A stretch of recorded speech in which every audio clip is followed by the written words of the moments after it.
I-enjoy pa na, naglilipad pa sila. Bitin pa. Nabitin pa.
Parang wala lang ah. Ayos tong mga to ah. Parang hindi inindo yung 1 oras at kalahati lalipad ah. Ayos, effective pala yung ano.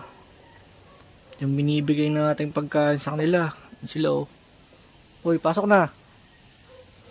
Pasok na, pasok. Pasok na. Pasok na eh. Hindi man lang hiningal yung iba oh. Ang galing. Ayun oh. Kondisyon na kondisyon ah. Hanggang dulo ganyan kayo. Ayun oh, hindi hiningal oh. Dati-dati nga sila eh. Super nga. Pag dumarating sila. Ayun, ayos na ayos oh. Parang wala lang. Galing. Ayun, namamara ako pa oh. Ito mga young bird dito, yung pinaka-huli oh. Parang wala lang oh. Dati, sobrang hingal nila eh. Ayun, walang kahingal-hingal oh. Yan, paano natin ginawa yung ganyan kay Bonatics? Ituturo natin yan dito sa video ito. Kung paano patagalin ang paglipad ng inyong mga pangkarerang kalapate. Ano yung sekreto yung pinapakain natin sa kanila? Para tumagal ng ganyan at hindi super hingal ang inyong mga alaga. So ayan oh. Kita nyo naman. Ayan. Walang hingal. Ayan oh. Parang bitin pa eh. Parang bitin pa. Ayan mga panlaban natin mga nasa labas na yan eh. Saka ito yung medyo may puti. May Batman. Nawawalan tayo ng isa ng red bar. Kahapon siya nawala. Siguro ano yun, nahuli kasi hindi pa ganong ano yung pakpak niya, hindi pa ganong malaki. Nagdapo siguro tapos tinawag. Ayun, nahuli. Nahuli ng mga ano, kawatang panshir. Yung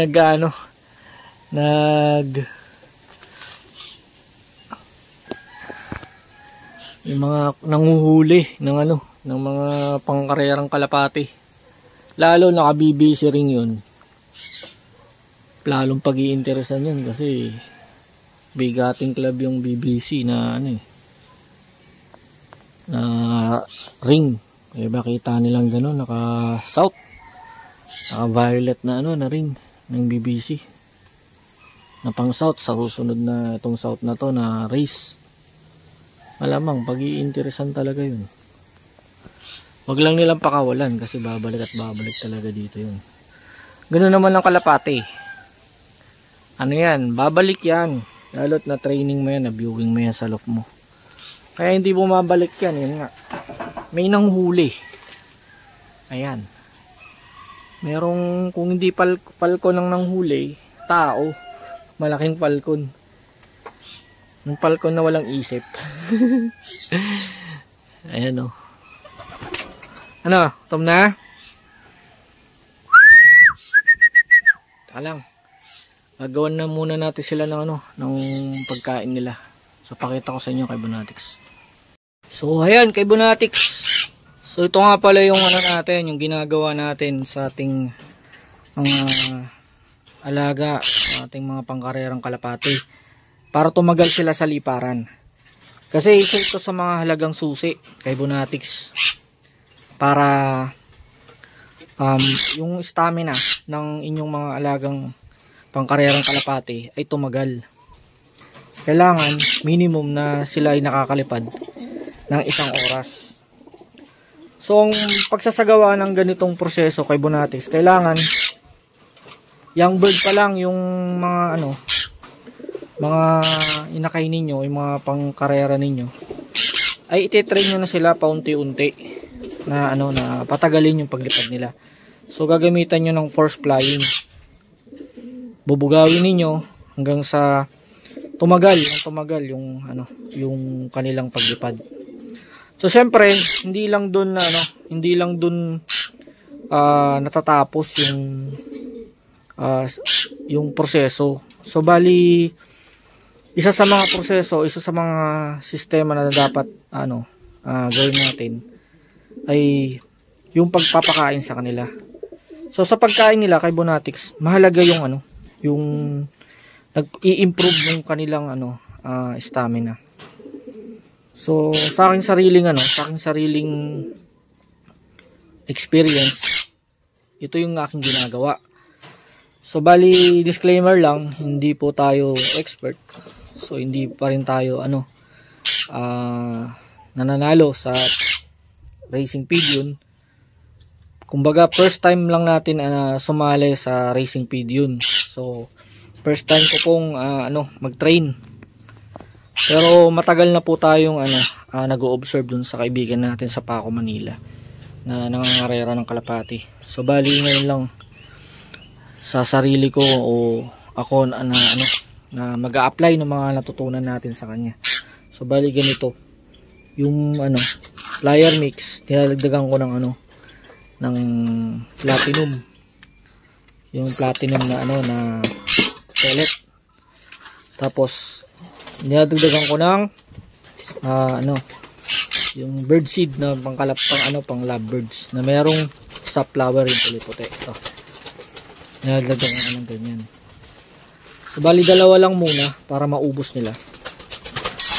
Ayan, dalawa. So bali yung pinapakain ko, bali sila 9 pieces na lang kasi yung isa nawala, nahuli.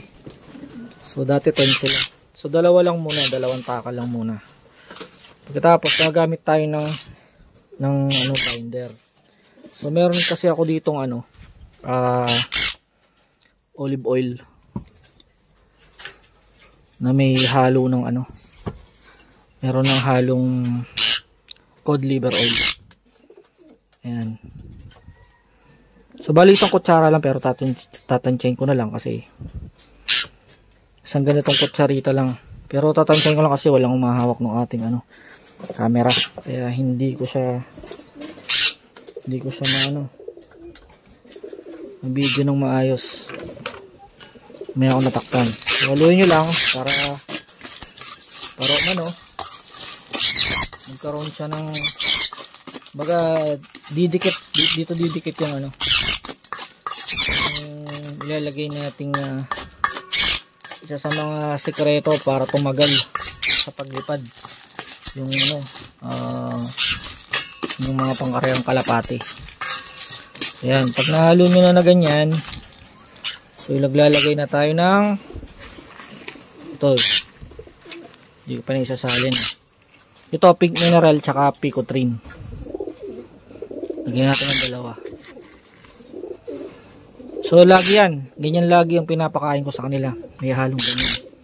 Tapos so ilagyan natin ng brewer's yeast. Yan. Brewer's yeast ng Bayers. So kahit anong gamitin yung brewer's yeast, yan, okay yan, effective yan, kahit anong brand. So ganun lang nilalagay ko muna. Bango ng brewer's yeast. Ayan. So ihalo lang natin para dumikit yung dumikit yung mga mineral, pink mineral at Picotrine at yung brewer's yeast. So meron pa tayong isa dito eh, yung calcium. Lalagyan rin natin siya ng calcium. Yan. Ito, calcium. Bali, nagdudurog ako ng ganito. So, ngayon, di tayo nakapagdurog. Bali, papainom ko na lang sa kanila kasi tableta naman to. So, papainom ko na lang mamaya yan sa kanila. Susubo ko na lang. Kailangan nila yan para tumibay yung mga buto nila at maging healthy. So, sa tubig naman, kay Bonatics, ito yung nilalagay natin.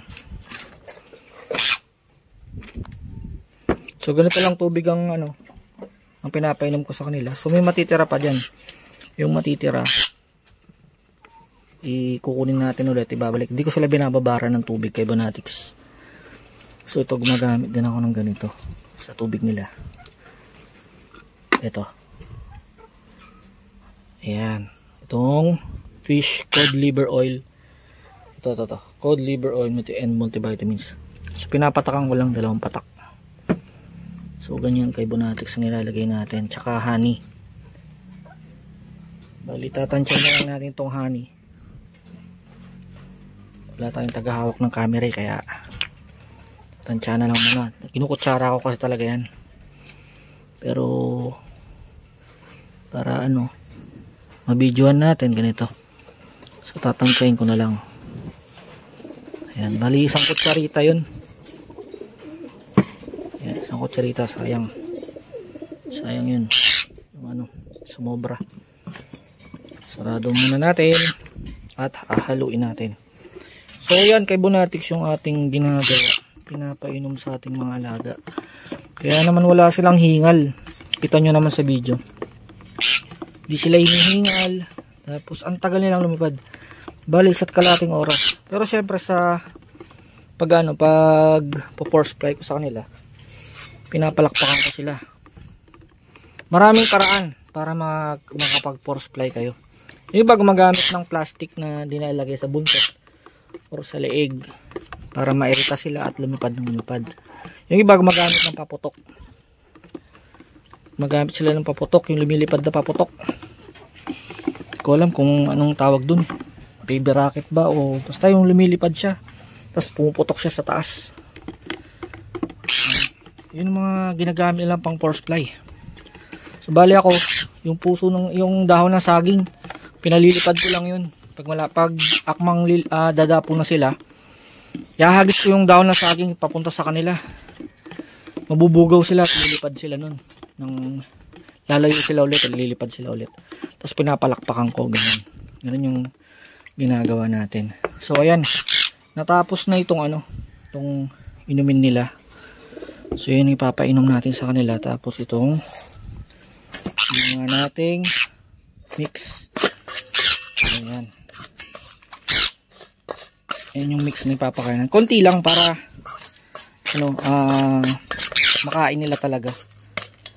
So pwede nyo rin yung iba ginagawa, hinahaluan ng honey. Itong pero ako ganito muna ginagawa ko. Ayan. Minsan alternate, honey nilalagay ko dyan pang vine. Tapos tsaka ko ihalo, tsaka ko lalagay yung mga minerals doon. Then after nun kay Bonatics, binibigyan ko sila ng ganito, ng grits. Ayan. Para may dagdag silang minerals at mabilis silang makapagpatunaw ng kanilang mga kinakain seeds. So yan yung isa sa mga sikreto o mga ginagawa ng mga pansir. Sa akin personally, yan ang ginagawa ko, ganyan. Para tumagal, lumipad yung pangkarera yung kalapati. So, bata pa lang talaga, tinitraining na yan. Tapos, ganito na, sinasanay mo na silang pakainin ng pagkain may ganyan, ng mga seeds na may mga brewer's yeast at pig mineral at picotrine. At may calcium, para talagang tumagal yung stamina nila. Tumagal sila sa paglipad. Bonatics, magpapakain na tayo ng ating patuka. Konti lang muna, mamaya dadagdagan natin yan ng walang brewer's yeast. So kaya konti, yan, para hindi sila mamili. Kasi pag marami kaagad ang nilagay ninyo, hinaluan nyo ng brewer's yeast, minsan namimili sila. So yan, pag ganyan konti, ubos yan. Mahalaga maubos nila yan. At sa tubig nila, ito, alagyan na yung hinalo natin kanina. So ayan, ayan yung bibigay natin tubig. Yan.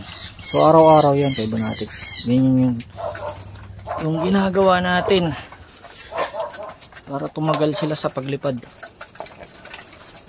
Yan.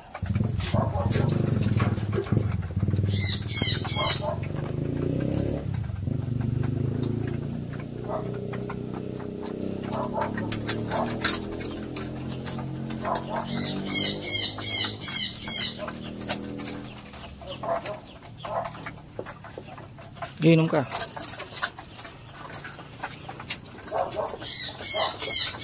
Kaya pa siya. Kaya pa itong blue bar. Ayan, minum na siya. Gusto nila yan. May honey kasi yan. Ayan. So hindi lang purong flyer mix yung pinapakain natin sa kanila. Kaya merong birdseed dyan ng mga African lovebirds. So hinahaluan natin ng ganun, yung maliliit na birdseed, para mabilis silang makatunaw, mabilis matunaw yung kanilang kinakain, mabilis nilang ma-digest. So yan, inom na sila ng tubig. Yan, paborito nila yan. Yan, mga matatagal silang lumipad, pero yung mga katawan nila ganun pa rin, bilog pa rin, tapos magagaan sila kapag ganyan yung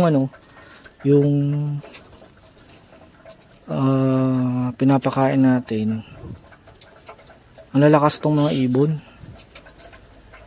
Hindi sila pag galing silang liparan, hindi sila hingal na hingal.